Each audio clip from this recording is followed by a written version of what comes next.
I'm Luke Sheldrick from Terramor Farm. My wife Dana and I grow organic vegetables and cut flowers 45 minutes west of Ottawa. A spring plant sale is an incredible opportunity. So if you're a small farm and you're not having one, let me show you how and why you should be growing seedlings for your community.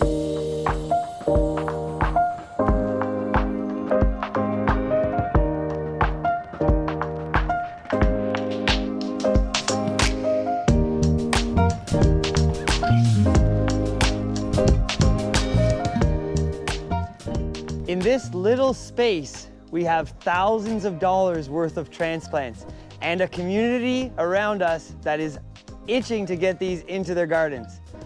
In one day this spring, we sold over $5,000 worth of transplants.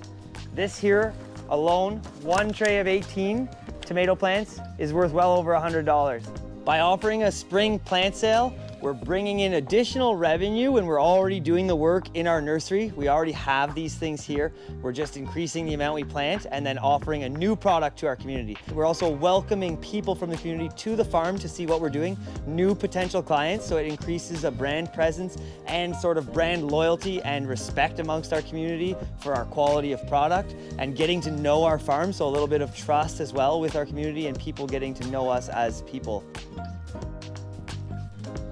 So once you've decided to have a plant sale and you begin to plan it, it can be a little difficult to determine what you're going to grow, what pots you're going to grow in, and what you're going to price them at.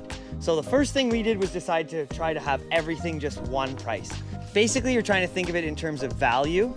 So anything that would have greater than a $7 value per plant will go in an individual plant. Anything that would have less value when it's fully grown would go into a 4-pack. So that's anything like herbs, fennel, kohlrabi, anything in the brassica family, things like that are all going into our 4-packs, which look more like this.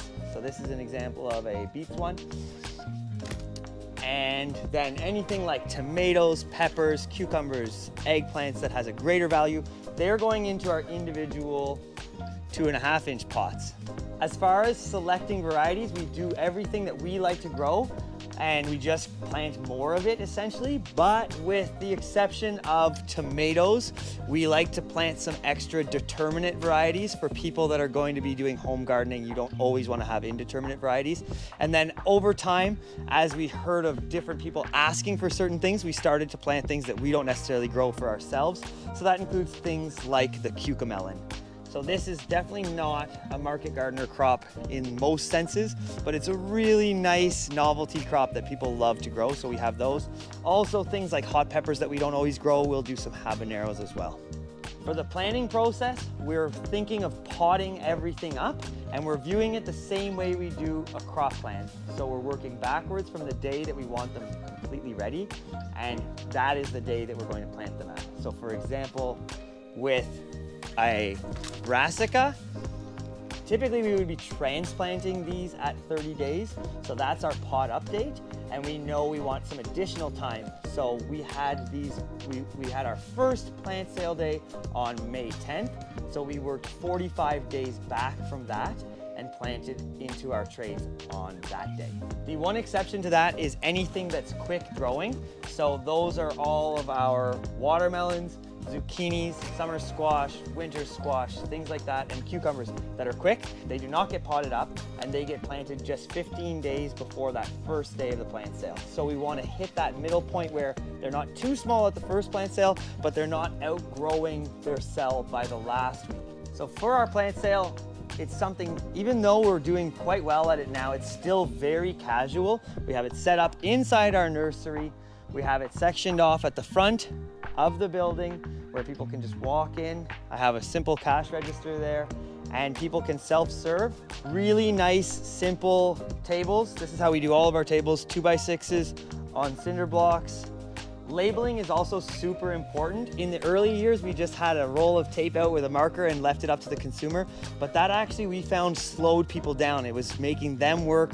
You want to make shopping easy on people. So it's actually worth the effort to put plant tags in every plant, and it also makes it a lot easier for pre-orders. So we also do pre-orders, and we're going to talk about that and marketing as well. A great way to promote your plant sale early in the season and also gauge some interest in how much to plant of each thing is to have an online plant sale. So we added that onto our website, and we do a lot of volume of just pre-sales that do a great job of giving us an idea of how much to plant of each thing, because we base that on our pre-sales, and also get some money in the door early in January.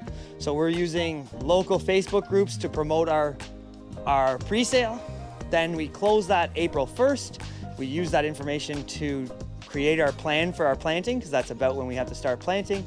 And then when it's actually time for our plant sale, we're promoting again to every local community Facebook group. We're posting it on Instagram and just sharing it weekly, because it's a 3-week thing. We want it as busy as possible. And as I say, we're over $10,000 in profit or gross this spring.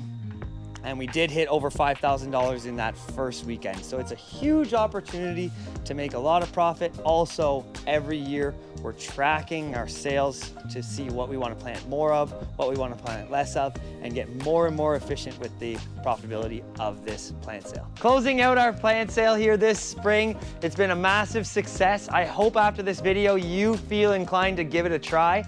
Anyone that has a farm of any kind should be doing a little plant sale, making a little bit of extra cash in the spring, and using the space that you have, using your time and labor to make a little bit of extra money when the timing's right, and also giving your community nice, healthy, local plants.